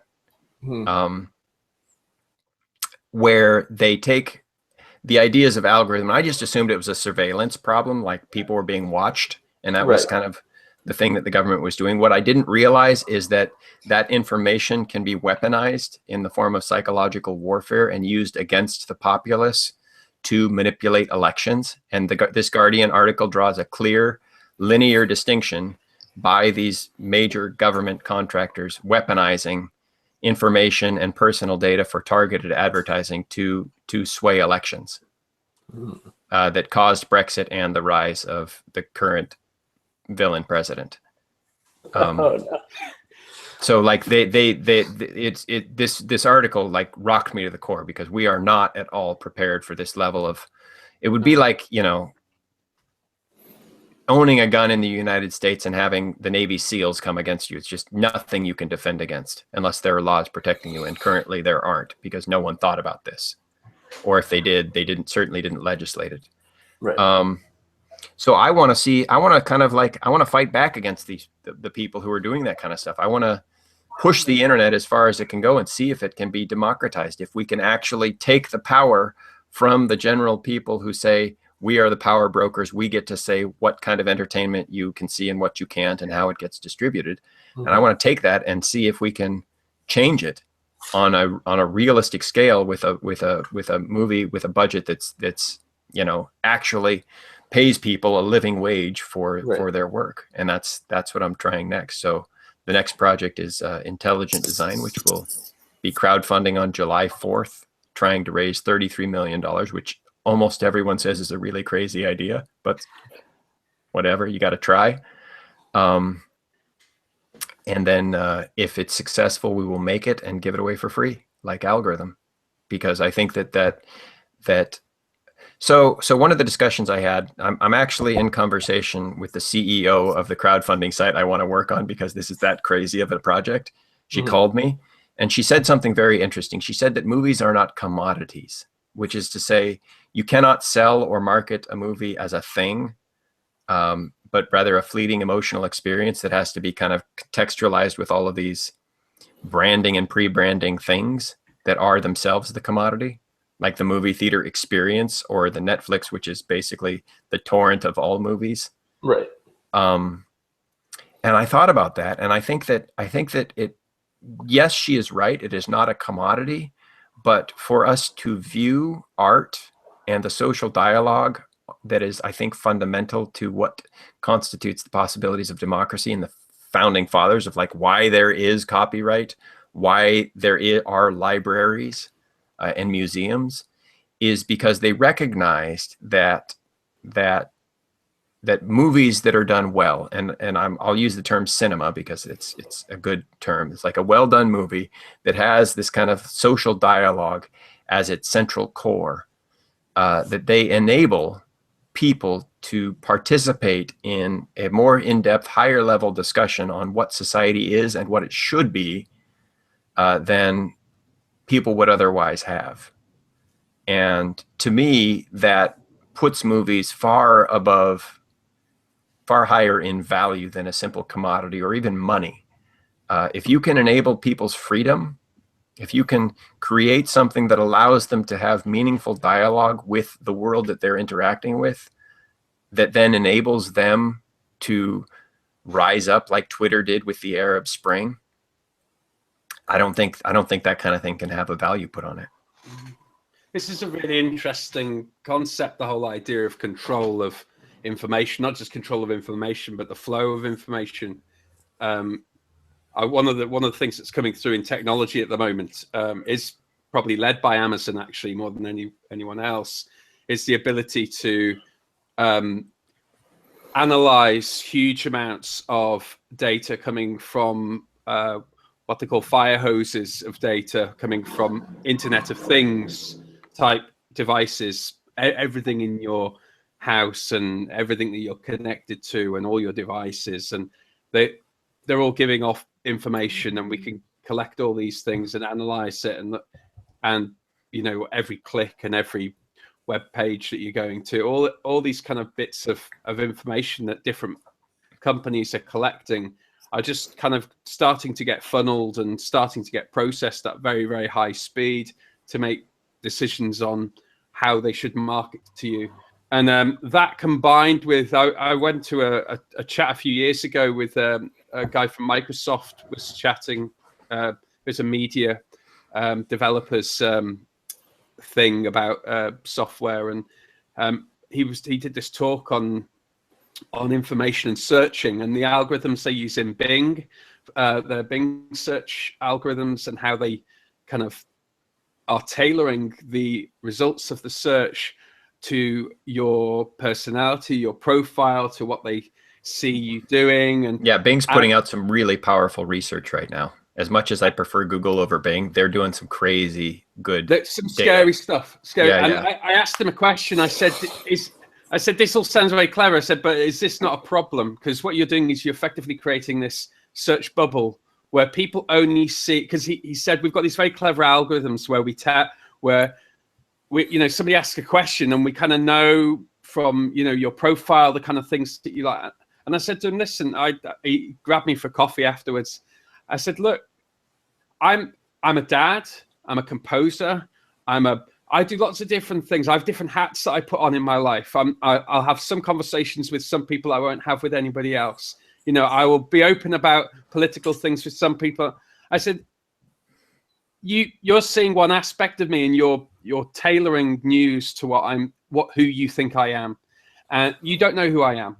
And what you're doing is you're controlling the flow of information to me and making me feel that this is, and I get a view of the world based on this. And he said, you know what? He says, it's a huge problem, and it actually really scares me. And when you see that, and he was dead honest about it and said, look, this is a big problem, and we're starting to control what people believe because we're only giving them partial information. We're only giving them the things that we think that they're interested in. They never get challenged. That's why the democratization of access is so vital. There's two huge issues with that. One is the echo chamber. Right, exactly. Of reinforcing people's beliefs, making them more ardent in what they believe, which then eliminates the capacity for dialogue with other people. Just by the way our brains function. The other thing is that I think, Stu, you and I are what's called Sigma 6, which is outliers, which means the system is not designed to work for us. And we're just gonna be anomalies that suffer whenever they design things to work for the masses. Just you two guys? You're very smart too, Satsuki, but you and I haven't had these in-depth political conversations. Okay. But like, I think he means crazy, really. I think it's not crazy. Well, my wife is also very smart, but there's also a part of her Asian upbringing that led her to understand that society does and should work in a certain way. And this Japanese phrase of the nail that stands up should be pounded down. And she wears this shirt that a friend of hers in Taipei shipped to her of "Where's Waldo?" and it says "Stand out in a crowd," which is exactly the opposite of what Waldo's supposed to do. Yeah. So I don't know if it was mentioned ironically. I don't think so. But like, you seem to fit into society mostly because you're more regularly employed than I am, Satsuki, than I do. Oh. So I assumed that you were more socially adept than I am. I don't know about that. But you can be an outlier if you want to be. You can join us. Welcome to the rebellion. Here's your lightsaber. So those are kind of like the ideas of what constitutes freedom, of what enables freedom, of what makes the world a better place. Those are kind of the questions that I'm asking now, and how to facilitate that. Kind of the hackers forced me to ask that question of what I want the world to look like, and rather than responding or putting a Band-Aid over the problems that I see, duct taping issues, to actually think about the future and how we get there and how we want it to look like, and to start striving, rather than like the way I describe the news nowadays to my wife and pretty much anyone else who asks. I says, just the US news is the most horrible thing you can possibly imagine every single day. Yesterday they announced that and this morning they reinforced it, that they're attempting to deconstruct net neutrality, which is the worst possible thing that you can imagine that day. And today it's like, I can't imagine you doing anything worse, and it is the exact opposite of what I'm trying to do. And it's every single day. And And that's happening every day. Yeah. Every single day, from not letting certain people into this country because of religious things, which is like absolutely against our Constitution, to people partnering with people who are clearly anti what this government was set up to be. Like, it's just layer after layer, time after time, every single day. And I think we can respond, and we can bandage, and we can say, oh no, we have to put this law in place so that Trump doesn't come and get us in the night like the boogeyman that he is. Or we can say the system shouldn't work this way, and I'm not going to live that way, and it should work a different way. I'm going to live this other way. I don't think that the government is big enough to stop Google. I just don't. I think that Google has more power. If they deregulate the internet, what Google will do is they'll just light up the dark fiber and make their own network. There's no way you can stop the internet. It's just impossible. There are kill switches, and countries have used them, and there's a big debate in Africa right now about if the government shuts off the internet for the purpose of preventing democratic interaction, then should that government be allowed back on the internet because of how much it enables them? Like, that's a debate, and who it hurts, how it helps people, but like, it is possible to do. So don't make the mistake of believing that it's not possible to go backwards. It gets back to kind of what I was talking about earlier. It's like, the society that we live in is freaking amazing.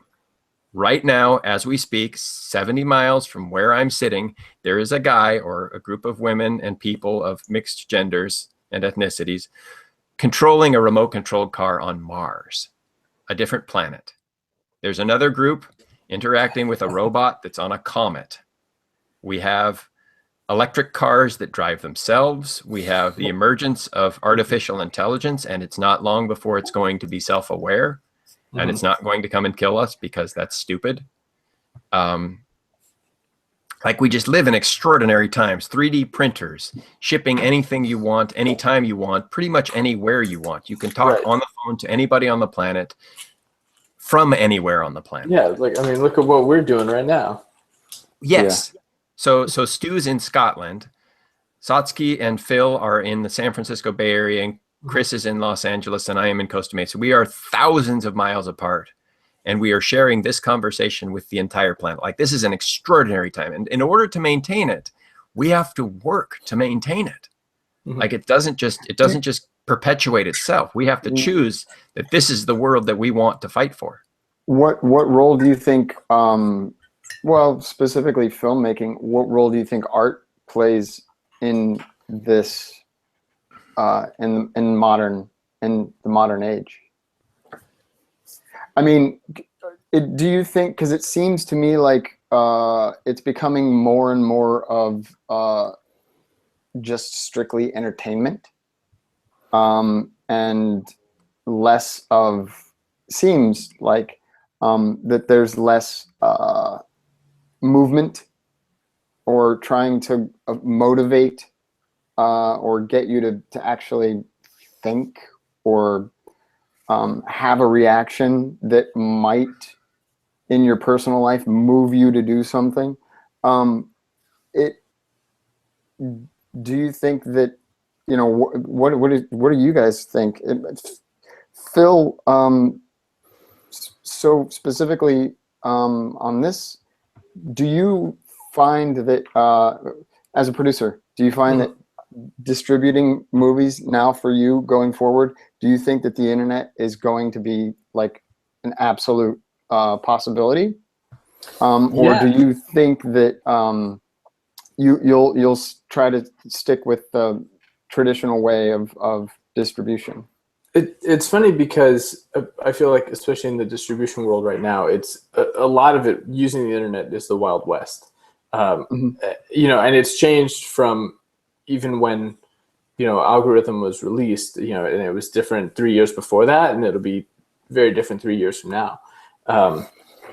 And so I think that a part of art in this new world, a part of me loves the entertainment part that art plays, and I think that, there's clearly a lot of entertainment value in the internet and how people connect and how people share things, and, games that we can play across the world and ways that we can be entertained by that. But at the same time, I think it's all connected to this idea of sharing information and being able to communicate that, that I think that's where the idea of motivating somebody or giving somebody hope or pushing somebody to act, I think that's really where that lies. And I think that, you can create even in the entertainment that we create, because a lot of what I love about filmmaking is the entertainment part of it, the jokes and the comedy or the car chases in the action film. A lot of that is a lot of fun to do, and I think that there is value in that entertainment. We listen to records, we listen to music so that we can escape a little bit and we can dream. And I think that there's an importance to that. And often a lot of that entertainment part of film or art, I think, allows us to escape ourselves and maybe see a different perspective, or maybe think of in different ways than we would normally think if we were just, communicating straight ideas. So I think it's inevitable to, we're not going to be able to escape the internet as far as a distribution platform. And especially now with different crowdsourcing platforms that are out there for filmmaking, it's the traditional way of making a movie no longer exists. Mm-hmm. Satsuki, as a member of the New Rebellion and an outlier, what do you think? Specifically about what?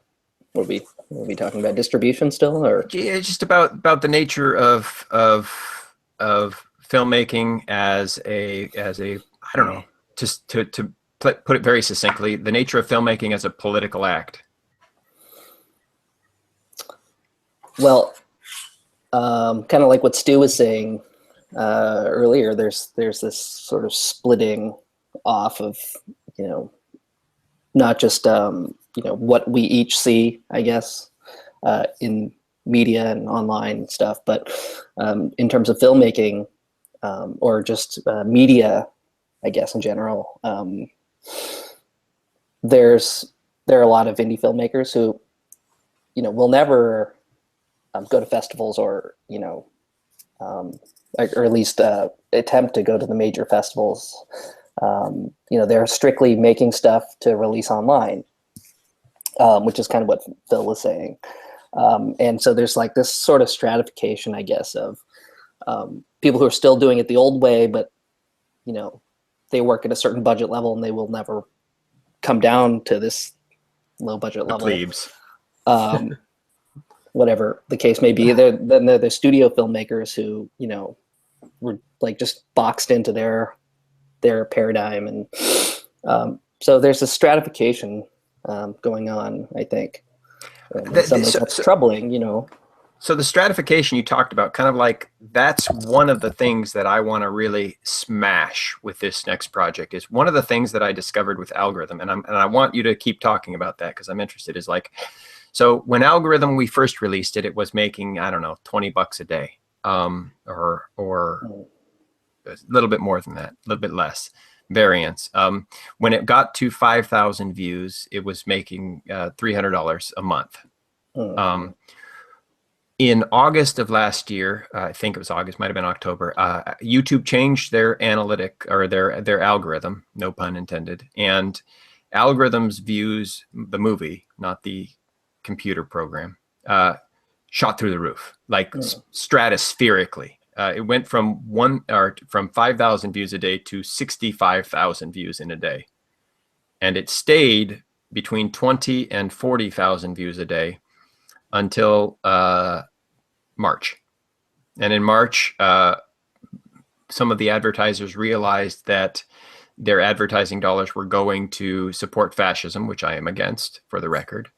And YouTube rapidly rewrote their algorithm again, and Algorithm's views dropped from 20 to 40,000 views a day back down to 5 to 6. Still amazing. Those are totally organic views. And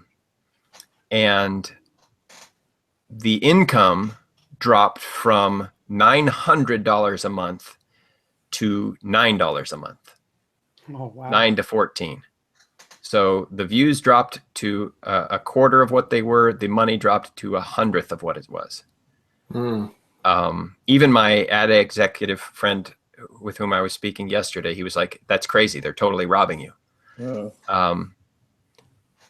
The democratization of access, unfortunately, means that money is less of a factor in the back end. You're just not going to see it. So the question I'm asking is it possible to create premium level content, meaning pay people a living wage and get people like you guys are and pay you a living wage to make content that we intend to give away for free? And the only way to do that, you can't, distributors aren't going to be interested in posting something on YouTube. Even if it has a theatrical run, the end has to have this long tail of income forever where they make money, and they're not going to do that. No distributor will finance that unless they're just benevolent and want to throw money into this make the world better thing. And there aren't. Right. If those exist, I'm sure that their door is being knocked on every few seconds. So I'm not going to get to them. The question is, can it be done? Can we take this idea of stratification that you mentioned, Satsuki, and flip it on its head and create premium level art, which I think we did with Algorithm, and give it away for free in a sustainable, economically sustainable way for the people who create it? And nobody's tried it, and so the answer hasn't been found. The amount of money that movies are currently being funded for via crowdfunding campaigns does not fund movies, period. It didn't with Algorithm. None of us got paid. It doesn't at $100,000. It doesn't at $500,000. Even Zach Braff's record-making movie Veronica Mars, they had backers, which is why it ended up on Ultraviolet instead of something useful. They're just not, like, people don't. They think that the amount that movies are being kickstarted for is an amount that you can produce premium content for, and it's not. Like, to even produce computer graphics at Game of Thrones level costs $10,000 per second of CG, which is so the average high-end mid-range Kickstarter campaign for a movie is 50 grand. So that's 5 seconds of CG. I hope you enjoy the simple answer to that is to make movies that don't require CG. Right? Yeah. Yeah, that's true, but you still can't pay, like, you still can't. Algorithm barely had any CG, and it would have cost $750,000 to pay people union minimums, which is $150 a day for the actors. Right. Well, then the other part of the other trick is, if you as a filmmaker can do that on your own, and are capable of doing CG and compositing and all that stuff on your own time on the back end, which I know some people make films like that, then you can do that because you have all the time in the world and you're just paying yourself, really. Right, but then you have to call in favors like you did with Algorithm, and I did with all of you guys. It's or not. You tap into the group of wannabes that there's millions of now who have access to all the technology in the world, and they're developing their skill sets every day. You've got VFX artists on websites, and they're all it's the same with composers, actually. Thousands of composers all over the place, just wanting a project to work on. Just give me a project to work on. And there are loads of people like that. If you can tap into those kind of communities where people are just want, most of them are kind of teenagers or guys in their 20s or whatever who are got, maybe haven't got all the responsibilities yet that some of us older ones have got, and they're just kind of running with these kind of creative things, and they want an opportunity, they want to try stuff out, and they want their work to be seen. And there's possibly some untapped. So there's two questions there that I think are really important, Stu. And one of them is that's still not paying people, which means it's not sustainable in a long project. The other one is actually a question I have for you and Satsuki and Phil, and it's specifically you guys, because I don't run in the same circles you do. I think you guys are extraordinary at what you do. Even among those people who are getting paid for what they do, you guys are like as good as I would ever hope to work with. Thanks. Nice. Thank you. Do you think that there are people out there, wannabes, as you've put it, Stu, who are, and like, just get rid of all false modesty. Let's just assume that you're as good as I think you are. That are wannabes who are trying to break in and will work for 3 years on a project for free, and are as good as you are. Because I looked for them and I couldn't find them. Like, you were stratospherically above what I was seeing. Well, I don't know. That's almost impossible to answer, isn't it? In an objective way. But I think there is a gap between. There's a group of people that would get the job done, probably very slowly. Yeah, but like, I could have composed my own score. Yeah, and I would have sucked at it. But then there's lots and lots of media that's produced every day, and how many people listen to the score? The 3 people that have contacted you, who liked it, there's no, it sold a couple hundred copies, dude. You've got at least you've got at least 1/100% of the views. Oh, cool. Oh, that's great. I think there is a big difference between somebody who does it professionally, who's got experience, who's worked in the industry and knows how to handle situations, who knows how to solve. It's really about solving the problem, I think, because a lot of people can use the technology. A lot of people are musical, and they've got so from a composer's point of view, and the same with DP and other things, there are people that can do it, but it's about solving the problem and seeing the problem and being able to solve. This is what this requires. This is what this scene needs. This is what, and that's the hard bit. And I think so. I think there are people at VFX. I think it's a bit different, though. I think you can. I think you can have people who are like amazing at it, and they could just basically do an entire film by themselves. And you've got these kind of bands of guys who do stuff in their spare time, and they could do a bit here and a bit there. And I've seen community projects for VFX stuff that are quite impressive, but they're slow. It takes ages. Right. But and I know, for example, that Hans Zimmer runs Remote Control over in which is his composer kind of pantheon. Group. Yes, his team of hundreds of composers or whatever in LA, and that they'll have people of all different abilities working there, and different guys will emerge and come through and take the lead on projects, and they'll have lots of other guys helping out. So it can be done, but you need a lot of energy and a lot of time and a lot of organization. I don't think it's something you could do kind of just across on Skype or something. Yeah. I think it gets to what Satsuki was getting at, which is why I segued from what you were saying, and I want to hear your opinion, Satsuki. So I think and you get this stratification, and this is the stratification. It's the kind of, like, I'm a pretty smart, capable dude, but if I don't devote myself completely and exclusively to this filmmaking process, my stuff isn't as good. And I've tried it the other way, and it's just not as good, and there's no way around that.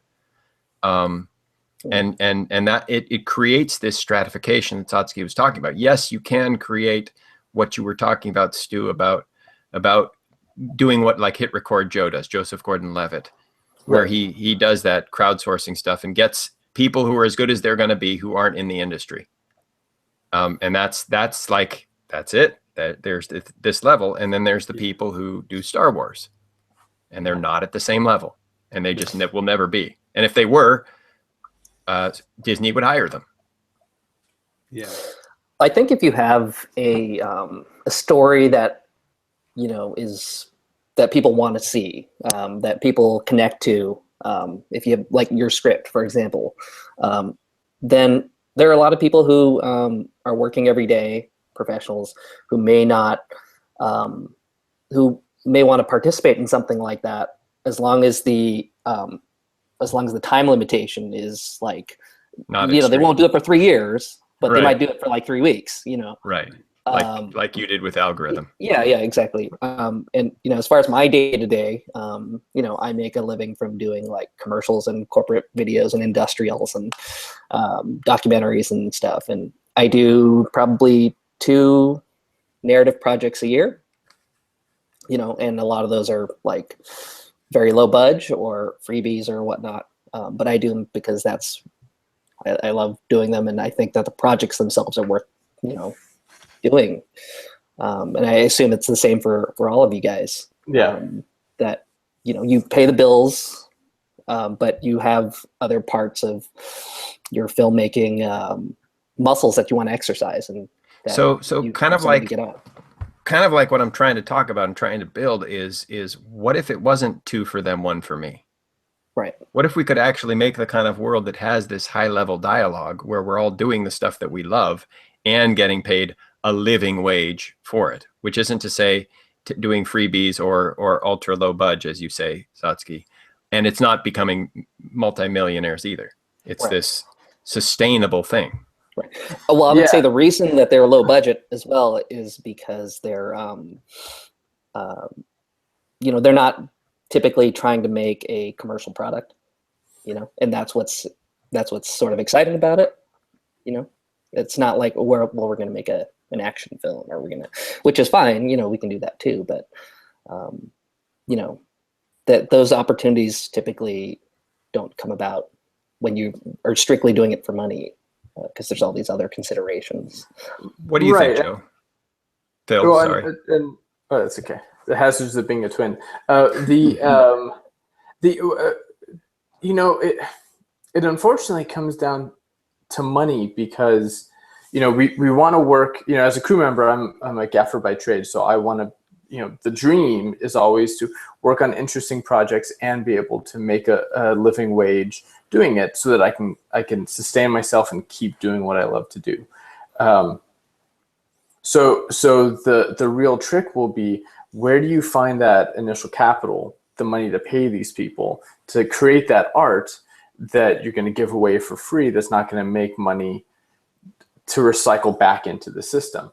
So that I think is the biggest trick, is at least being able to create a system that can make enough money to sustain itself. And I think that's that's something that a lot of people have been trying to solve for a long time. And maybe with the internet and as technology develops, I think we're probably getting closer and closer to that. But I think that's the real thing, because we can all do that, right? We can all, like Satsuki was saying, we can all work on commercials and pay the bills, and then take on those 2 narrative projects a year that we're doing for less than the living wage, because that's the only way that this interesting film can be made. And we're sick of the talking heads and the doing this stuff that's a paint by numbers, commercial or industrial. Right. Or selling products, right? Which exactly. We don't necessarily approve or agree with. Exactly. A part of you wants to wants to create that high caliber art, and so but we all have to eat and keep the electricity on, and take care of our families and stuff. So So that, I think, will be the interesting challenge, is being able to put something together and that creates enough of a financial reason for somebody to invest, whether it's crowdfunding, whether people are like, hey, this sounds like a really interesting, project. There's 33 million of us that want to watch this movie. Here's $1, and that is my contribution, and I'm using that as my ticket purchase, because then you're going to release it for free and I'll be able to watch this. It could be something like that. So the one of the wild realizations I had was that essentially everything is crowdfunded. Even all of this commercial stuff is that they are getting money from the crowd in the back end. Right. The only difference is crowdfunding tries to do it up front. Right. Yeah, and that was weird. Right, and deliver exactly. McDonald's wants to sell their hamburger, so they're going to put money into a commercial to sell the hamburger that this person is going to go buy and put that money back into McDonald's. Right. So, you're right. It's the same thing. You're just delivering the product right to the people who want it, and they're paying for whatever it is up front. And the trick will be to convince them that their buy-in and their weight is worth whatever the amount you're asking for. And I think as the idea of crowdfunding becomes more and more normal to us. I mean, think about how many products are on Kickstarter that people are buying, rather than that the cool watch that is just invented, or this really awesome the fidget cube. Right. Whatever it is, people are like, oh, that sounds interesting, and rather than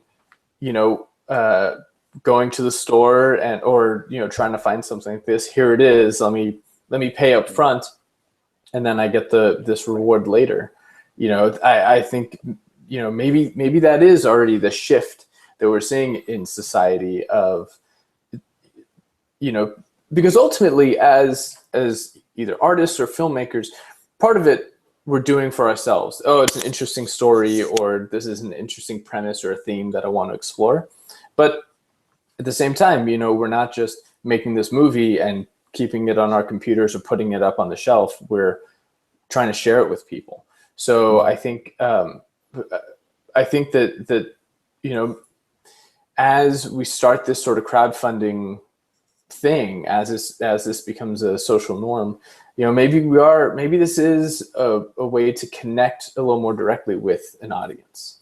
And that's kind of like the other thing is, like, for me, the idea is democratizing access, but it isn't just access to the information that I produce on a whim. It's also giving control to people to choose what they're going to make, right. what we get to make is and it's kind of like an upfront saying, is the art that I'm trying to express, is it naturally in communication with where people are at? If that makes sense.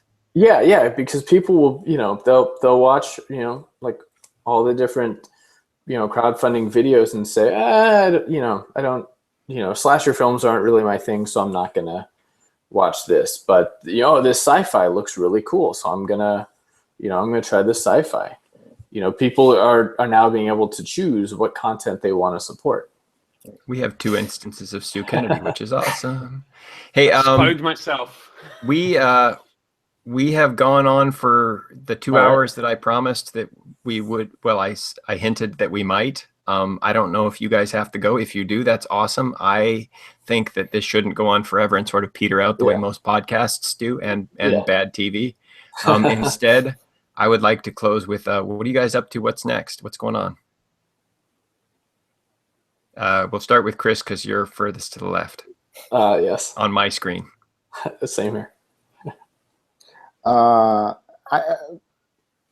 As of right now, I'm doing what most actors do, and just auditioning a lot.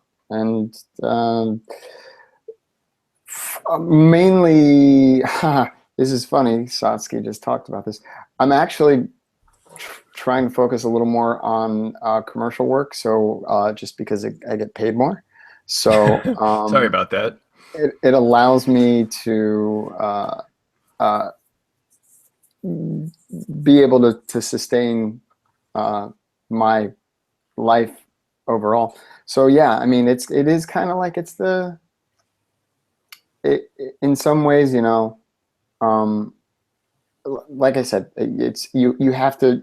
I didn't say it actually. Satsuki did. You kind of have to go do work that maybe doesn't push you as much or interest you as much as an artist, but you have to go do that in order to go do the other stuff. Mhm. And there's a lot of people do that. George Clooney's one of them. You know, the guy will do An espresso. yeah, or he'll go do a movie where he gets paid $30 million, and then he'll go make his own movie. Yeah. He'll go do something else, and that's at a higher level. And I think that we're all trying to get to that level, and so that's essentially where I am right now. I'm just trying to focus on. Not to say that I'm not going, you know, having other things going on, but that's my focus right now. Oddly enough, I'm going to start trying to write as well, which is Cool. not something that I had I've Good on you, ever dude. done, and so it's kind It's of really like, hard. yeah. So that's something that I'm more and more interested in. Sweet. What That's about it you, for Phil? There's a TV show coming back up to the Bay that I'll probably end up crewing on. We'll see. And but personal projects. There's a couple of short films that I need to just finish writing, and I'm trying to make one of those, at least one this year. Just so I can have something to show as a director, and then I'm also helping a disabled friend of mine who's a filmmaker get his second film made. So we're finishing up the script right now, and we're going to be trying to crowdsource that as well Nice. in the next month or two. So Nice. yeah. Satsuki? Well, there's a documentary that I worked on about it's a feature-length doc called "The Bitter Legacy," directed by wonderful woman Claudia Katayanagi, and it's about the Japanese internment experience and all that. Wow. So it's a feature doc that she has been working on for about 5 years, and she's getting it out to festivals, and it's Nice. I've done just a few days on it, but it's a film that I'm really proud of, and a film that I think is like really well put together. So that's kind of what's out there right now, Nice. and something that I hope people will go see. So in Cool. festivals, I think they need a couple more, What's it a called little more again? money to complete For the it. record? The title is Yes. called "A Bitter Legacy." A Bitter Legacy. Cool. Yeah. So Stu Kennedy, you're Hey. next. Day-to-day job. I'm doing what I normally do, software. That's like the advert work for me, really. I actually do really enjoy it. I enjoy the context switching. So even though that's kind of, that's how I'm making my living, really, I enjoy being able to do the creative stuff on one side and being able to do the kind of software stuff on the other side and math stuff. That's keeping me very busy, running my own company, Continuata, for a download system from Composer products. We've got a new downloader coming out, which I've been slaving away on for the last couple of years. And I'm doing arrangements. This is my kind of guilty pleasure stuff. I'm doing some arrangements for a rather famous recording artist who I haven't asked permission whether I'm allowed to. So you can't. Yeah. Bummer. So I should have maybe asked. But rather excited doing arrangements for Cool. their album next year. And I am kind of doing that with couple of other friends as well, some bits and bobs for friends. So I get to keep my finger in the arrangement thing. Nice. And me and the kids are doing an open mic night in the village in a few weeks, and we're going to be playing some songs. So if you round the corner, there'll be a bar, and we'll be playing songs down there. We're going to do. Sir, you are in Scotland, and I am in California. So when you say village, Yeah. what did you mean by that? Okay, the village. Is there a city near you called the Village? No, we're in the hills with locks. We call them locks, the lakes, and not much around here. But then 25 kind of minutes drive east, and you're at Glasgow. So I work in city centre Glasgow, so it's kind of. So when you say the Village, you mean Glasgow? No, I mean our village. We'll be playing as opposed to the city.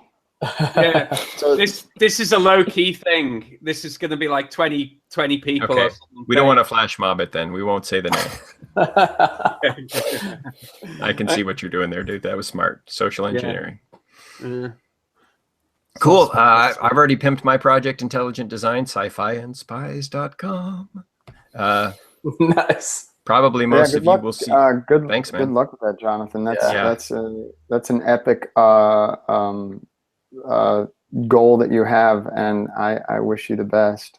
Thank you. It'll be very interesting to see how that plays out. I feel exactly the same way. Every now and again I look at my wife and I was like, what if this thing actually works? What if we actually get the 2.3 million supporters that we need to raise the $33 million at $15? Like, what if that actually happens? How's the world going to be different after this? Then you're just gonna have to make a movie, TV show. Well, hopefully 18. Yeah. Cool. Thank you guys for doing this. I really appreciate it, and I think it was a useful bit of insight into behind the scenes on the people who helped make Algorithm possible. Cool. You guys all did an exceptionally good job, and the movie wouldn't have been nearly as good with anyone else. Oh, thanks. I'm truly grateful for being a part of the movie and getting to meet all of you guys, and I appreciate you guys taking a chance on me, and I took a chance on this project, and I don't regret it. I'm very grateful. Yeah, likewise. I can't wait to see what happens next. All right, guys. Thanks, John. I'm going to turn off the broadcast. So all right, signing out. You guys. See you guys later. See you later. Bye.